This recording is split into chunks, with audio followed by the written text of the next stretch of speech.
Yeah, I do have the blessing to have a last name of Smith. Quite a common name. One of the common names that if you're in a pub and you say Mr. Smith, there's about 12 people that turn around to you. Quite funny sometimes. And then another 12 would be Jones. Oh well. In the football context, because there is football supporters here, I am from Portsmouth. Yeah, the best team in the world, of course. At losing. Definitely at losing. The only team I know that can win a cup and then next year fall out of the league. Yeah. Well done, Portsmouth. So anyway, I am here today to talk about struggles I've had through life and how I got to where I am and how I come up with my idea and how I implemented it. I'd had health challenges since I was young. I've had learning challenges throughout life. There's quite a few, as you'll see. So what health challenges do I actually have is a good question. But what I want to start on is excuses, excuses, and excuses. We all come up with excuses to blame something or someone for our shortcomings in life. And don't lie, because we all do it, especially when we're ashamed of something. We try and hide behind that lie, and or that blame on something. For example, it's not really my fault that I got these choice cards, well, these prompt cards. It's because TED are putting a lot of pressure on me to memorize things. You know, well, no, that's not actually true. If I wanted to follow that trend that, as human nature, what we do to try and hide behind the shame, it's not true. The truth is I am dyslexic, and luckily it's not so severe as some people out there. Okay? It's quite honest people, I suppose. So, health challenges. I had, when I was 6 or 7 years old, I was officially diagnosed with severe acid reflux. And for those that don't know what that is, in definition, it's where the valve between the stomach and the gullet misbehaves. And in my definition to you, it's like, think of your acid levels, times it by 2, and it's like a volcano eruption all the time. And I am on medication to keep that at bay, because where it burns my insides up from the stomach upwards, it's very painful, and your body automatically creates cells to defend itself. And those cells are not necessarily natural cells. So they could turn cancerous, and I'm very high risk of being a cancer patient at any time. I also remember when I was 16, where a doctor said that you'll be quite lucky to live until you're 21. I'm 23, so I'm doing quite well. This wasn't, it's quite hard to explain the next bit.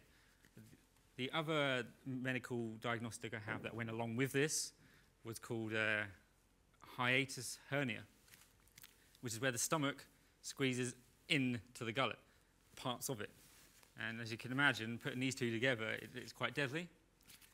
And I almost died from this twice, where I couldn't eat at all, couldn't eat anything, couldn't even keep water down, short of breath. Yeah, there was a lot of complications with this. And when you're 7 years old, you don't really want to be having to face something like this all your life. And unfortunately, I do. But you get over it. You really do.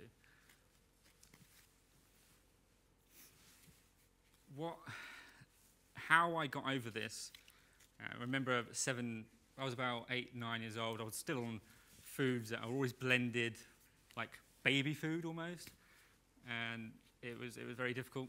You know, I wanted to have pizza or Chinese takeaways like every other kid.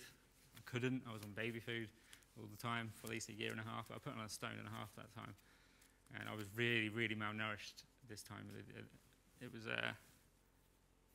1998, so I was 8 years old. I was about 3 stone underweight, and if you think I'm quite a slim Jim anyway, I was really, really like skin on bone almost. But I'm lucky enough to have come through. And the attitude that I had to reflect on this. So the reflection was, the problem is health, but the way my mind works in reflection to it was I categorized this as a barrier in my life, transformed it into a visualized hurdle almost, and just got over it. It's as simple as that. Just jump over it, find ways of dealing with it, diet properly, be top of medication, and get through. It's as simple as that. That sounds simple, but obviously not as simple as it sounds. Learning challenges. This is quite fun, and because obviously you guys are at school, at the Brit School, which is quite a famous school. As you can see, I am using choice cards, so you do have to bear with me sometimes. I was quite a bad kid at school. I mean, you all in class, the teacher would ask me a direct question like, what's 2 plus 2? I would be like, it equals my middle finger. The reason I would do something like that, it wasn't just because I wanted to be bad, and it was because I didn't want to be seen as a stupid kid because I was dealing with dyslexia all the time. Another behaviour which you might find quite funny was I would find the clever ones. I'd be like, all right, yeah, she's getting it right, he's getting it right. And I go sit next to you and befriend you, buy everything you want, buy your lunch and everything. I'll be copying your work and you won't even know it, all right? I'll just become like a ninja, literally shadowing you around. Yeah, oh, yeah, okay, I got it. So I was just like a ninja and swearing a lot at school. It wasn't all the time, it was mainly when I got confused. I didn't want people knowing that I had struggles, because I didn't want people to think I was stupid all the time. Because there's a stigma behind dyslexia. Even though there's 630 million estimated in the world, there's still a stigma, which I am trying to deal with the government at the moment. As I said again, to deal with this, I had to reflect on it. And part of self-reflection and critical thinking, which is very positive for everybody to be thinking, is coming up with the barrier again, right? This is a problem. Yes, it is a barrier in my life, but I need to change it into a hurdle, get over it, find coping strategies, come up with my own ways of dealing with things, which I did. And now I am transforming it into software. And it's not easy, and I'm not the best coder in the world. I am a bit of a geek, I must admit, but it is difficult. Right. This is something I really believe in. I met a guy called Marcus Chown. He's a positive talker, and he bounces around a lot. He does a lot of public speaking as well. He's the bouncy, positive guy, that people call him. And we were talking, and I said to him, because he said to me about pain is always a given. And I was like, yeah, pain is always a given, yeah? Where if I was to walk up to any of you and pinch you, I would give you pain.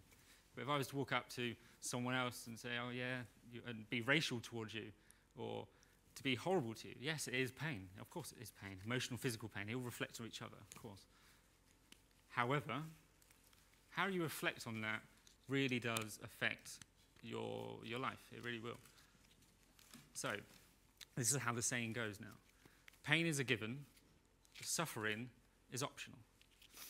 You either suffer under something, the pain, you suffer under it, whether it's emotional or physical, or you get over it. That's the way that I think, and then that's how I would perceive the barrier and hurdle equation. I'm not very good at maths, but that's probably the best equation I can come up with.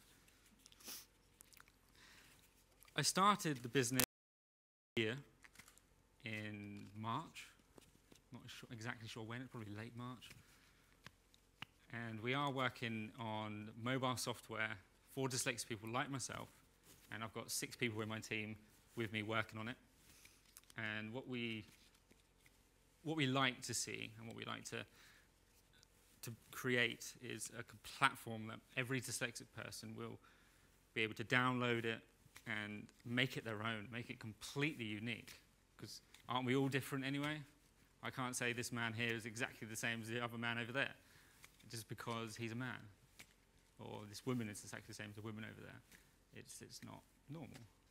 And that's a part of the stigma again. If I was to say, right, yes, I am dyslexic, some of the world will go, oh, that means he's stupid. Oh, no, really?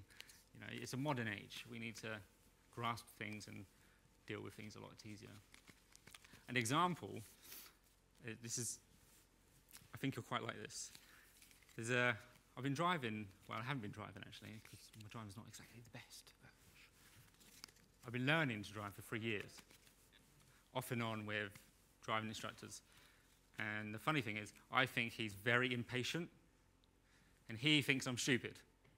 So, not really getting very far right now. I failed 3 tests already, and I have given up for a while, because I am trying to work on other things. So yeah, things are going quite well. I mean, the software's getting well. We've got backing from British Dyslexia Association, from the government. We've got my own business mentor. I've had £10,000 funding. I'm applying for more with Santander. It's 25,000, and it's going really, really well. And we've also got to go to Downing Street as well. But I'll leave you with this. Always think of your problems. Is it a barrier, or is it a hurdle? Thank you very much.